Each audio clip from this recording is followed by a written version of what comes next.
everyone. Welcome to week 2 of the Debrief Series. Turn to episode 2 of your digital workbook if you've been following along. And if you haven't, it's not too late. Subscribe to the newsletter for a copy. Now, let's get into it. Welcome to the School After Hours podcast, where we talk about all things related to out-of-school time programming and education. I am your host, Jay Lee, and today we're talking about something that can completely change the quality of your next program cycle: your staff debrief process. A lot of youth programs spend so much time focused on student outcomes that they forget one major truth. Your program quality is directly connected to staff experience. If you don't intentionally reflect with your team after programming ends, you miss valuable information that could improve staffing decisions, training systems, team communication, program culture, and retention. So in this episode, we're breaking down how to structure staff debrief conversations, how to identify strengths and gaps, but also how to think strategically about retention and rehiring. Let's go ahead and get into it. Here's a little secret I want to let you in on. It's not a good thing to only talk to staff when something goes wrong. As a leader, it's important to have a good rapport with staff to positively impact program culture. Therefore, when it's time to have big conversations like a debrief meeting, it doesn't feel like it's a discipline conversation, but it feels like it's a reflection conversation. The goal for something like this is not to blame. The goal is to incite. Your staff see things leadership might miss, like student behavior patterns, schedule problems, engagement shifts, team dynamics, operational issues, etc. And often frontline staff know exactly what systems break down.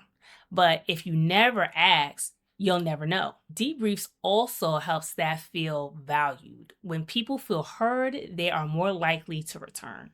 And in youth programming, retention matters because rebuilding an entire team every year is exhausting. Now, let's talk about how you should structure your debrief conversation. Please know that your debrief process needs a structure. If you simply ask, "So how did things go?" you'll usually get surface level answers. Instead, organize your conversations around categories so that you can go deeper and get different perspectives. Let's start with category 1, program success. This will let you know where your success areas are within your program and what needs to be maintained.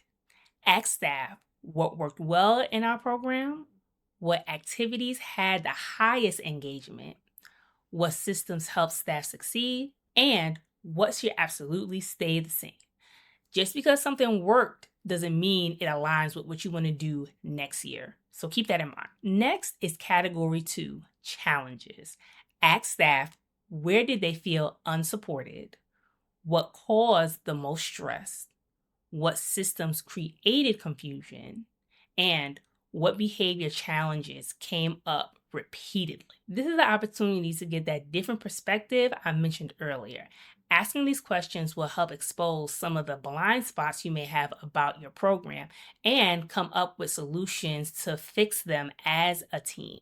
Next up, we have category 3, communication. Communication is key for any organization. Without the right systems for communication, you'll find yourself playing a game of telephone, and we all know how that goes. So here's some questions to ask for clarity. Was communication clear when a task needed to be completed? Were expectations consistent? When it came to specific things in the program, did your staff feel informed? And last but not least, what communication systems need improvement? Let's move on to category 4, training and support. To maintain program quality standards, it's important that staff feel equipped to do their job. Take time to ask your group, did they feel prepared to do their job after orientation? What additional training would have helped after their 90-day plan? What situations made staff feel stuck? And what could you do better to support them in future things? Last category for this specific section is future planning. Now, future planning is important. Now that you have all this information, you have the tools to go ahead and start putting some pieces together for the following year. So take some time to ask your staff this. What should change next year? What resources are missing that we need to be successful? And what would make this program stronger? These debrief conversations can happen one-on-one, in a small group, or through an anonymous forum. And honestly, you can do a mixture of all three, if that's what suits you and it gets you what you need. Now let's move to identifying staff strengths and gaps. There's a strategy to staffing. Every staff member brings a different strength. Some people are strong relationship builders, some are highly organized, some are great at behavior management, some bring creativity and energy to the team. That's me. And some staff may need additional support, which is completely understandable. Knowing all of this, your debrief process should help answer these questions. Who elevated the program? Who needs more training? Who consistently solves problems? Who struggled with expectations? And what gaps existed on the team overall? This is important. Don't only evaluate staff based on personality. Evaluate based on reliability, adaptability, communication, initiative, student relationships, professionalism, and growth mindset.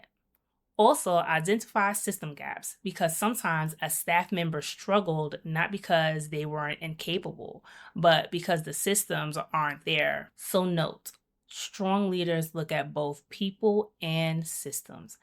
After all of this, now we can discuss retention. Retention should never be an afterthought. The end of the program is the best time to identify who you want to come back, who should move into leadership, who needs coaching, and who may not be right for the program moving forward. One mistake programs make is waiting too long to reconnect with strong staff. If someone was excellent, tell them. Let them know you want them back. Keep relationships warm, because great youth workers are always in demand. And the last thing you want to happen is to lose a good youth worker because they were not aware how well they were doing. So take time to ask other leadership and higher administration a couple of questions. How can we support staff growth? What leadership pathways exist that we could potentially put some people in? How do we reduce burnout based on the information that we received during this debrief? And last but not least, how do we make staff feel invested in this mission? Retention is not just about pay. It's also about culture, clarity, support, and feeling valued.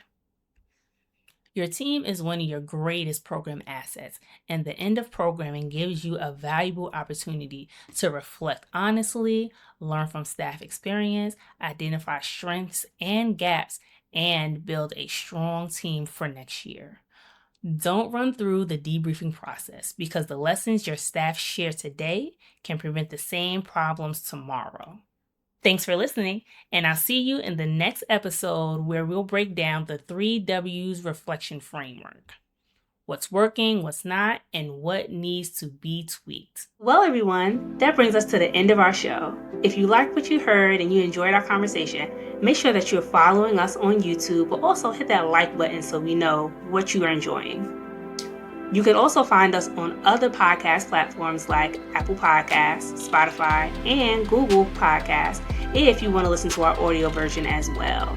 To get more behind the scenes stuff, make sure that you're following us on our social media accounts, Instagram and Facebook at School After Hours. Well, that's all I have for today. In the words of Mr. Arthur Ashe, start where you are, use what you have, do what you can. Until next time, y'all.